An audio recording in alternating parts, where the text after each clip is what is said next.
Hello bull trackers, welcome to another episode of market चर्चा। दोस्तों, market Nifty और bank Nifty के बारे में बात करने से पहले मैं दो इंपॉर्टेंट टॉपिक्स पर आपके साथ बात करना चाहता हूं। तो पहला जो 81 बॉन्ड्स का जो इशू चल रहा है क्रेडिट स्विस का, उसके बारे में बात करना चाहता हूं। आप शायद ये सोच रहे होंगे कि इस इशू से हमें क्या लेना देना, लेकिन ये इशू आपको भी नुकसान पहुंचा सकता है और वीडियो में मैं आपके समझाऊंगा कि कैसे ये आपके जेब को खाली कर सकता है। और यही आज का सीखे का भी टॉपिक रहेगा। दूसरी टॉपिक जो है जिसके बारे में मैं बात करना चाहता हूं कि आईटी सेक्टर में अब हमें फ्रेश गिरावट देखने को मिल रही है, तो इसके बारे में भी हम आगे वीडियो में बात करेंगे। तो आइए दोस्तों, वीडियो को आगे बढ़ाते हैं और सबसे पहले जो 81 बॉन्ड्स के इशू को समझने की कोशिश करते हैं। तो आप सबने न्यूज़ सुना होगा कि जब यूबीएस बैंक ने क्रेडिट स्विस को टेक ओवर किया तो उनके बॉन्ड्स को राइट ऑफ कर दिया। अब इसका क्या मतलब होता है दोस्तों? जब कोई भी कंपनी या बैंक को पैसे की ज़रूरत पड़ती है तो वो इक्विटी मार्केट में जाता है या बॉन्ड मार्केट में जाता है।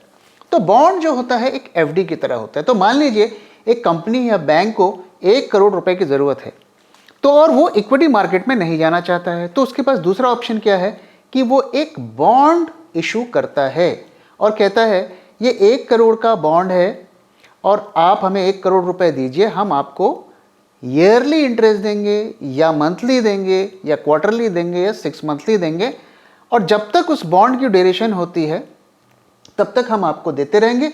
जब बॉन्ड की ड्यूरेशन खत्म होगी तो आपका हम जितना पैसा 1 करोड़ रुपए हमने आपसे लिया था वो भी हम आपको चुका देंगे। तो ये सिंपल तरीके से इसे आप बॉन्ड को समझ सकते हैं। तो ये एक अच्छी स्कीम होती है और सभी कंपनी और बैंक्स इसे करते हैं।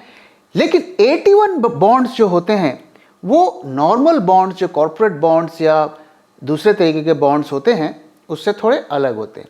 पहली चीज़ तो ये कि हर बॉन्ड की एक मैच्योरिटी होती है। 1 दिन से लेकर 30 साल तक की कोई भी मैच्योरिटी हो सकती है। अलग अलग बॉन्ड्स की अलग अलग टाइप की जो है मैच्योरिटी या एक्सपायरी होती है। 81 बॉन्ड्स की कोई एक्सपायरी नहीं होती है। जैसे इक्विटी की कोई एक्सपायरी नहीं होती है, 81 बॉन्ड्स की भी कोई एक्सपायरी नहीं होती है। तो ये मेजर डिफरेंस है इन दोनों में। दूसरा जो चीज़ इसके साथ इंपॉर्टेंट होती है कि इसमें एक ऑप्शन ये होता है कि अगर किसी दिन कंपनी या बैंक को लगा कि हम पैसा नहीं चुका पाएंगे, इंटरेस्ट नहीं दे पाएंगे या वो कैपिटल बॉन्ड का नहीं चुका पाएंगे, आपको वापस नहीं कर पाएंगे, तो हम आपके पैसे को जो है कन्वर्ट कर सकते हैं इक्विटी में। तो इस वजह से इसको कोको यानी कि कंटिंजेंट कन्वर्टेबल भी कहा जाता है, परपेचुअल बॉन्ड्स भी कहा जाता है, अलग अलग नाम से पुकारा जाता है। तो जब बैंक्स को लगता है कि उन्हें कैपिटल की प्रॉब्लम हो रही है तो या तो वो सरकार के पास जाते हैं या आरबीआई के पास जाते हैं और अलग अलग मीन से पैसा लेते हैं। लेकिन हमेशा वो सरकार और आरबीआई के पास जा नहीं सकते, उसकी भी एक लिमिट होती है। तो वो अपने पैसे की नीड को कैसे पूरा करते हैं, तो ये इस बॉन्ड को इशू कर देते हैं और इस बॉन्ड का जो रिटर्न होता है, जिसे यील्ड कहते हैं, वो अक्सर थोड़ा ज़्यादा होता है। जो उसका कूपन रेट या इंटरेस्ट होता है वो ज़्यादा होता है। तो उस लालच में लोग आकर ले लेते हैं कि अरे ये तो इतना बड़ा बैंक है, तो हमें क्या इसमें कोई रिस्क नहीं दिख रहा है, और वो उसको सब्सक्राइब कर लेते हैं। उन्हें एक मंथली इनकम जो है मिलती जाती है। और अक्सर जब ये बॉन्ड जो उन कस्टमर्स को बेचा जाता है तो उसकी पूरे रिस्क को उनको नहीं समझाया जाता है। और इसके बारे में मैं आगे भी आपके साथ शेयर करूंगा कि कैसे येस बैंक के केस में जिस तरीके से गलत तरीके से बॉन्ड्स को कस्टमर्स को बेचा गया। तो क्रेडिट स्विस ने $17 बिलियन के जो है 81 बॉन्ड्स जो लोगों को बेच रखे थे, और जब इसका मर्जर हुआ तो उसमें ये कहा गया कि इक्विटी मार्केट की उनके जो शेयर्स की वैल्यू को बचाने के लिए इन बॉन्ड्स को राइट ऑफ करना पड़ेगा। अब अलग अलग कंट्री में जो है अलग अलग इससे रिलेटेड लॉज होते हैं। स्विट्ज़रलैंड के लॉज के मुताबिक इसमें लीगली कोई प्रॉब्लम नहीं है, लेकिन हालांकि कुछ एक्सपर्ट्स कह रहे हैं कि इसमें भी जो है लीगल प्रॉब्लम्स होंगी और इसके ऊपर जो है केसेस किए जाएंगे बैंक के ऊपर। आने वाले टाइम में इंटरेस्टिंग होगा कि इस फ्रंट पर क्या होता है। लेकिन फिलहाल जो $17 बिलियन लोगों ने, म्यूचुअल फंड्स ने जो इस बॉन्ड में इन्वेस्ट किए थे, उनका वो पैसा ज़ीरो हो गया। अगर हम इंडिया में बात करें तो इसी तरीके का एपिसोड जो हुआ था वो यस बैंक के केस में हुआ था। यस बैंक के करीब 8,500 करोड़ के 81 बॉन्ड्स थे और वो सारे राइट ऑफ कर दिए गए, क्योंकि उस डेट को जो बाकी के जो बैंक्स जो उस मर्जर या रिस्ट्रक्चरिंग में इन्वॉल्व हो रहे थे उस डेट को नहीं लेना चाहते थे। और उस तो येस बैंक के केस में और भी काफ़ी सारी जो है वहाँ पर छानबीन में पाया गया कि गड़बड़ियाँ हुई थी। पहली चीज़ तो ये कि बॉन्ड्स को जो है गलत तरीके से बेचा गया। क्या गलत तरीके से बेचा गया? पहले तो आपने इन्वेस्टर्स के साथ कोई रिस्क शेयर नहीं किया। दूसरी चीज़ ये कि जो एलिजिबल नहीं थे उनको भी बेचा गया। एलिजिबिलिटी का देखिए ऐसा होता है कि इंडिया में जो लॉ होता है कि 1 CR जो है मिनिमम टिकट साइज होती है, जहाँ तक मुझे पता है। तो कई तरीके से बैंक भी गलत तरीके से इन AT1 बॉन्ड्स को जो है अपने कस्टमर को बेच देते हैं। मान लीजिए कि आपके पास 1 CR नहीं है तो वो क्या करेंगे, आपको सस्ते पर थोड़ा लोन दे देंगे और थोड़ा कैपिटल आपका थोड़ा अपना मिलाकर वो जो है बॉन्ड में आपसे पैसा लगवा लेंगे। जब गड़बड़ी होगी तो वो उस लॉस को नहीं लेंगे, वो कहेंगे हमने आपको लोन दिया था, हमारा लोन आप हमें वापस दे दीजिए, नहीं तो हम आपके बैंक पर फ्रीज लगा देंगे। तो इस तरीके से बैंक्स जो हैं कस्टमर्स को सही इंफॉर्मेशन नहीं देते हैं, सही रिस्क की पिक्चर नहीं देते हैं और तरह तरह के लालच देकर उनसे इन इश्यूज़ पर इन्वेस्ट कराते हैं। और जब AT1 बॉन्ड्स जो बिकता है तो ऑब्वियसली बैंक्स को भी जो है कमीशंस भी मिलता है, जिससे बैंक की इनकम में बढ़ोतरी होती है। दूसरी गड़बड़ी जो येस बैंक में क्या हुई थी कि उनके 2 तरीके के 2 ट्रांसेस थे बॉन्ड के, 2 डिफरेंट बॉन्ड्स थे AT1 के। तो एक को तो उन्होंने राइट ऑफ कर दिया, बोला इसके पैसे नहीं देंगे, दूसरे के नहीं दिया। तो ये एक तरीके का जो है बिहेवियर जो है पार्शियलिटी वाला बिहेवियर था और इसको लेकर लोगों ने कोर्ट पे केस भी किया।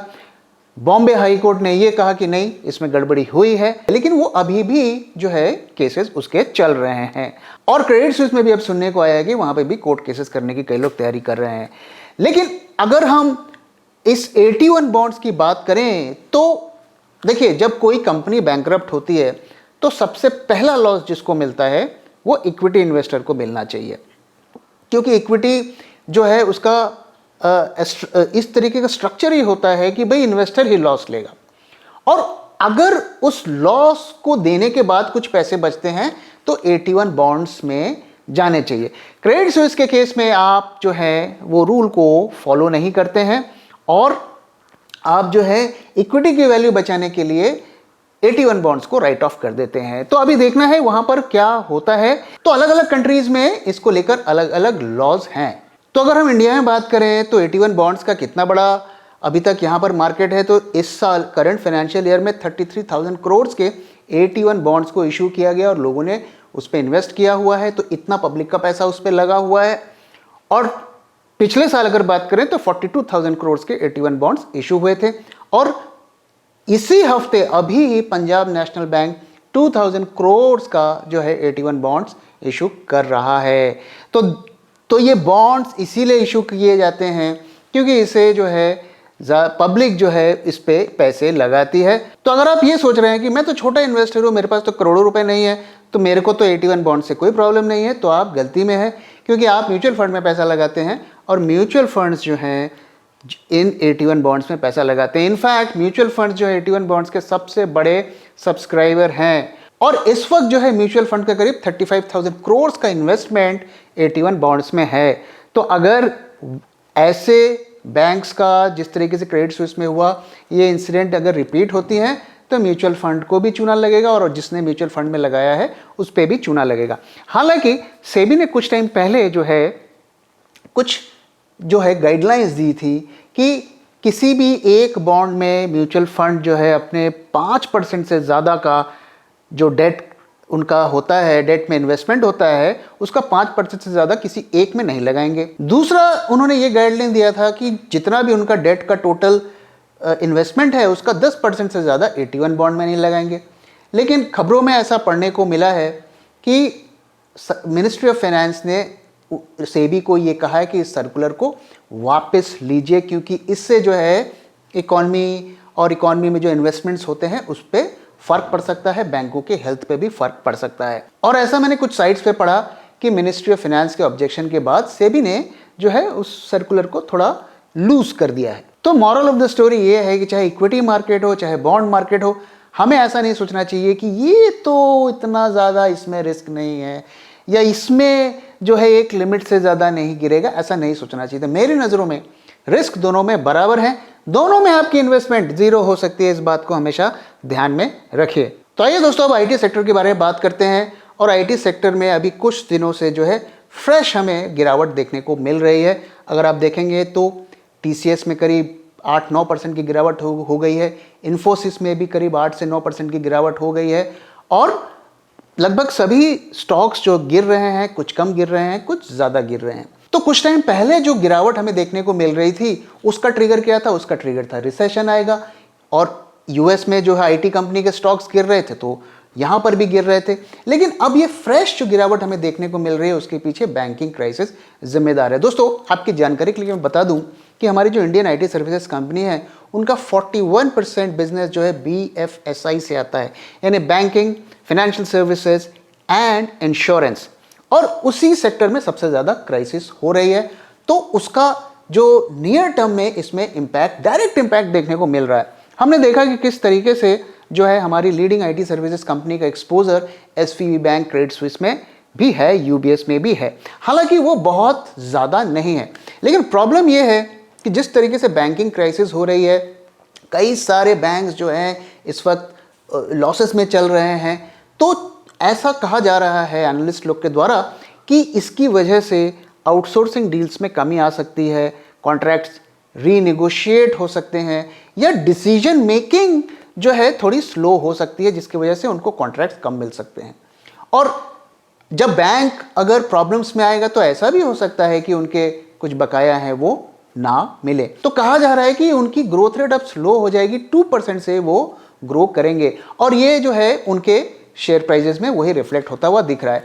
अगर हम इंडिविजुअली देखें कि अगर बिग 4 आईटी सर्विसेज कंपनी की बात करें और उनका कितना परसेंट बिजनेस जो है बीएफएसआई से आता है, फिनेंस से आता है, तो सबसे ज़्यादा उसका बिजनेस जो आता है टीसीएस से आता है, टीसीएस को आता है बीएफएसआई से।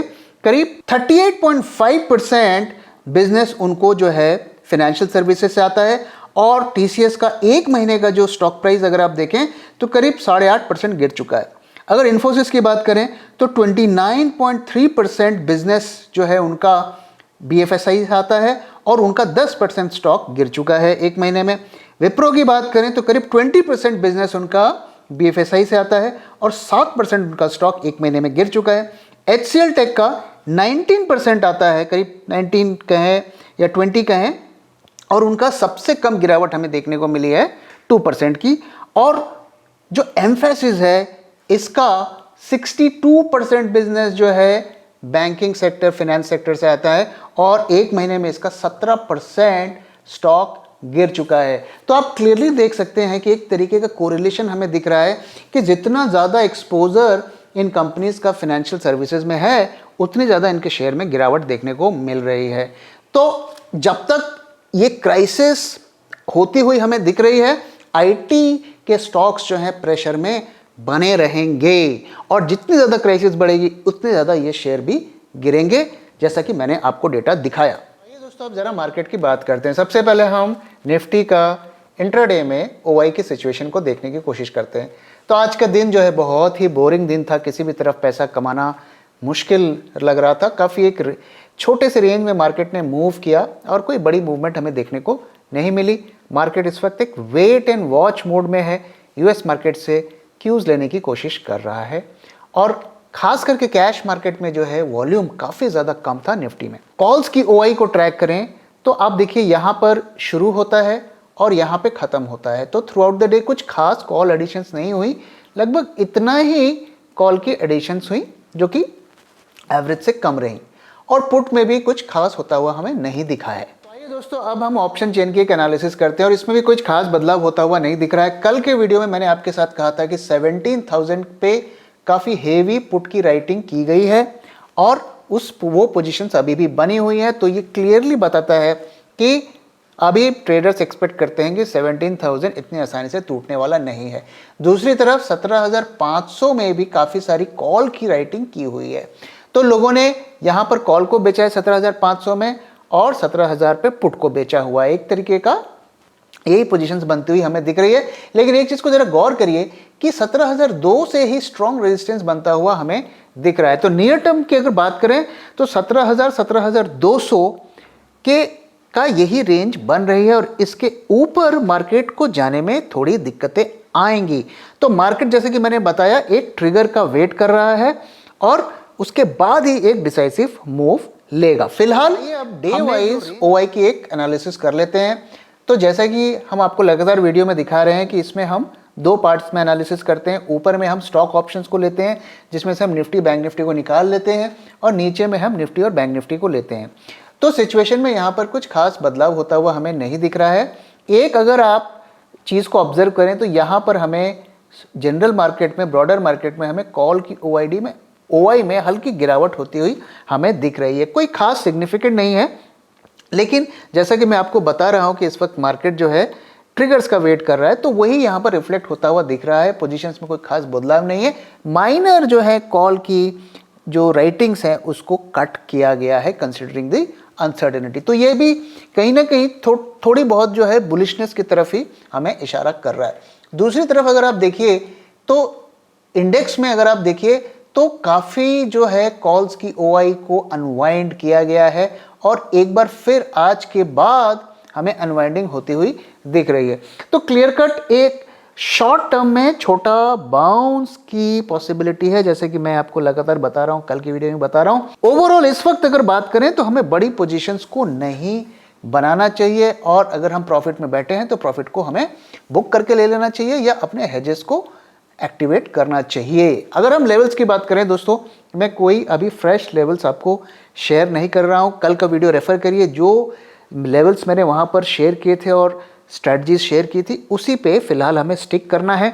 कल का दिन देखते हैं कैसा मार्केट जाता है, फिर हम फ्रेश लेवल्स लेकर आएंगे। तो दोस्तों इसी के साथ वीडियो को मैं यहाँ पे खत्म कर रहा हूँ। अगर आपको किसी तरीके की कोई क्वेरी है तो आप हमें #bulltrackbolo से हमारे कमेंट सेक्शन पे पोस्ट करिए अपनी क्वेरीज और मैं उसे प्रायोरिटी पर आपको रिस्पॉन्स करने की कोशिश करूंगा। Thank you very much for watching.